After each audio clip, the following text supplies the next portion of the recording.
Pulivendula MLA Jaganmohan రెడ్డికి పూర్తిగా bat అయి నడుస్తూ ఉంది. ఒకప్పుడు ఎంపీగా ఉన్నటువంటి రఘురామకృష్ణరాజుని చిత్రహింసలు గురిచేపించినటువంటి జగన్మోహన్ రెడ్డికి ఇప్పుడు అదే రఘురామకృష్ణరాజు గారు చొక్కలు చూపించబోతా ఉన్నారు. జగన్మోహన్ రెడ్డికి ఊహించినటువంటి షాక్ ఇవ్వబోతా ఉన్నారు. జగన్మోహన్ రెడ్డి విలవెల్లాడేటువంటి పరిస్థితి ఎలా రాబోతా ఉంది, రఘురామకృష్ణరాజు గారు తీసుకున్నటువంటి ఆ సంచలన నిర్ణయం ఏంటి అనేది ఈ వీడియోలో వివరించబోయే ముందుగా ఇప్పటి వరకు మన ఛానల్ సబ్స్క్రైబ్ చేయని వాళ్ళు ఖచ్చితంగా సబ్స్క్రైబ్ చేయండి. ఇక విషయానికి వస్తే ఇవాళ అసెంబ్లీలో ఉన్నటువంటి 175 స్థానాల్లో 11 స్థానాలు వైఎస్ఆర్ కాంగ్రెస్ పార్టీకి ఉన్నాయి. తెలుగుదేశం, జనసేన, భారతీయ జనతా పార్టీ కూటమికి 164 స్థానాలు ఉన్నాయి. ఆల్రెడీ మంత్రివర్గంలో ఇంకా ఒక స్థానం మాత్రమే ఖాళీ ఉంది. ఆల్రెడీ స్పీకర్ని ఎన్నుకోవడం జరిగింది, ఆయన పోతురెడ్డి గారిని. అయితే ఇప్పుడు డిప్యూటీ స్పీకర్గా రఘురామకృష్ణరాజు గారు ఎన్నికవుతారు అనేటువంటిది జగన్మోహన్ రెడ్డికి మింగుడు పడని అంశమైతే, డిప్యూటీ స్పీకర్గా తన ఏకగ్రీవ ఎన్నికకి సహకరించమని రఘురామకృష్ణరాజు గారు ఇప్పుడు జగన్మోహన్ రెడ్డిని అడుగుతాడు. మరి ఇప్పుడు జగన్మోహన్ రెడ్డి తన అభ్యర్థిని పోటీ చేపించేటువంటి ప్రయత్నం పెడతాడా? 11 సీట్లు ఉన్నప్పటికీ ఈ శికుమాలనోడికి 40% ఓట్లు వచ్చాయనేటువంటి పిచ్చి పట్టి ఉంది కదా. అందులో భాగంగా లేదు 2 సంవత్సరాలు మా పార్టీ ఓడికి డిప్యూటీ స్పీకర్ కావాలని అడుగుతాడా? లేదా రఘురామకృష్ణరాజు మీదకి తన పార్టీ నుంచి ఎవరన్నా అభ్యర్థిని పోటీకి నిలిపేటువంటి ప్రయత్నం చేస్తాడా? అసలు రఘురామకృష్ణరాజు గారు సభలో ఉండగా వీడు 5 సంవత్సరాల కాలంలో జగన్మోహన్ రెడ్డి గారు అసలు శాసనసభకు వచ్చేటువంటి ప్రయత్నం చేస్తాడా? ఎందుకంటే రఘురామకృష్ణరాజు గారు జగన్మోహన్ రెడ్డి పార్టీ నుంచి ఎంపీగా గెలిచాడు 2019 ఎన్నికల్లో. అది కూడా జగన్మోహన్ రెడ్డి అడుక్కుంటే వెళ్ళి ఆ పార్టీలో జాయిన్ అయ్యానని ఆయన అనేక సందర్భాల్లో చెప్పడం జరిగింది. ఆయన్ని డిస్క్వాలిఫై చేయాలని ప్రయత్నం చేసి అది చేతకాక ఆయన్ని అక్రమంగా అరెస్టు చేసి రాజద్రోహం అనేటువంటి కేసు పెట్టి చిత్రహింసలకు గురి చేసి స్వతంత్ర భారతదేశ చరిత్రలో ఏ ఎంపీని చేయని విధంగా రఘురామకృష్ణరాజు గారిని చిత్రహింసలకు గురి చేసినటువంటి విషయం మనందరం చూసాం. 5 సంవత్సరాలు ఆయన రాష్ట్రానికి రాకుండా తన నియోజకవర్గానికి వెళ్లకుండా ఇబ్బందులు పెట్టినటువంటిది కూడా మనందరం చూసాం.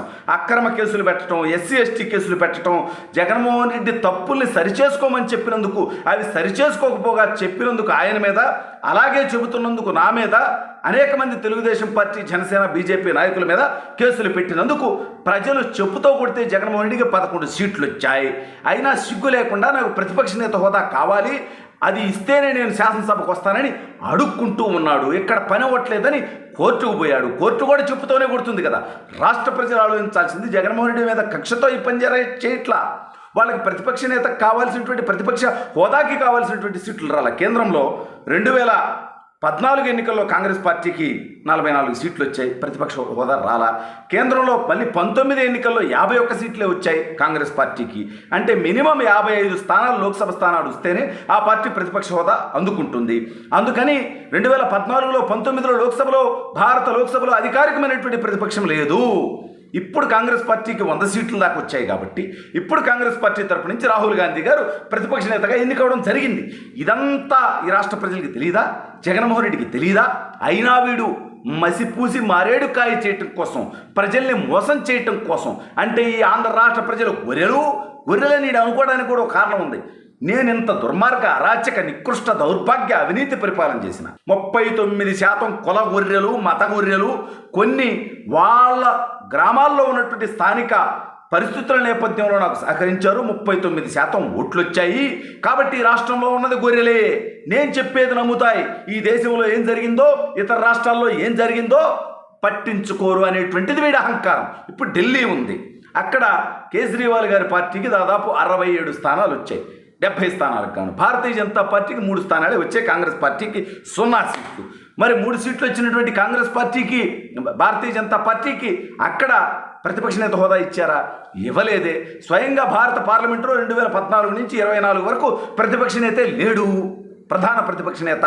మరి ఇప్పుడు వాళ్ళందరికీ లేనిది ఈ 420 జగన్గాడు ఎందుకు కోరుకుంటున్నాడు? వీడికి ఎలా ఇస్తారు? అసలు వీడికి ఏం అర్హత ఉంది? అయినా వీడు అక్కడికి వెళ్ళి ప్రజా సమస్యలు మాట్లాడతాడా? అసలు ఈ రాష్ట్రంలో గత 5 నెలలుగా వీడు చేసినటువంటి పని ఏంటయ్యా అంటే, జైల్లో ఉన్నటువంటి నికృష్టులు పిన్నెల్లి రామకృష్ణారెడ్డి, నందిగం సురేష్ లాంటి 420ని వీళ్ళని పరామర్శించడం, ఎక్కడన్నా శవాలు లేస్తాయా, శవరాజకీయం చేద్దామని వెయిట్ చేయడం తప్ప జగన్మోహన్ రెడ్డి ప్రభుత్వానికి సరైనటువంటి సూచనలు ఇచ్చాడా?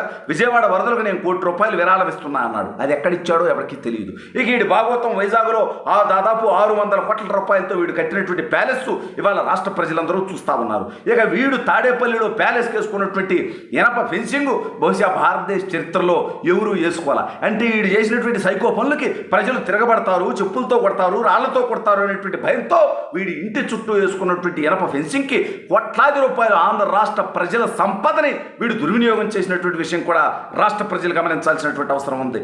ఇవాళ రఘురామకృష్ణరాజు గారు డిప్యూటీ స్పీకర్ అయిన తర్వాత మొన్నటిదాకా ఒక ఏడాదో రెండేళ్ళలో ఇట్లా తిప్పలబడి చివరి ఏడాది రెండేళ్ళన్నా పోయి ఆడ అబద్ధాలు ప్రచారం చేసే ప్రయత్నం చేస్తాడు శాసనసభ వేదికగా అనేటువంటి చిరు ఆశ నాకు ఉండేది. కానీ ఇప్పుడు రఘురామకృష్ణరాజు గారు స్పీకర్ స్థానంలో కూర్చుంటారు కాబట్టి అవసరమైతే ఈ జగన్మోహన్ రెడ్డి గారు శాసనసభకు వచ్చిన రోజు ఆయనే కూర్చుంటాడు, ఆయన పుత్రుడు గారు కాసేపు రెస్ట్ తీసుకుంటారు. ఆ నేపథ్యంలో జగన్మోహన్ రెడ్డి గారు అసలు రఘురామకృష్ణరాజు గారిని ఆ స్థానంలో కూర్చొనిచ్చి అధ్యక్ష అని పిలవగలిగినటువంటి పరిస్థితిలో ఉంటాడా?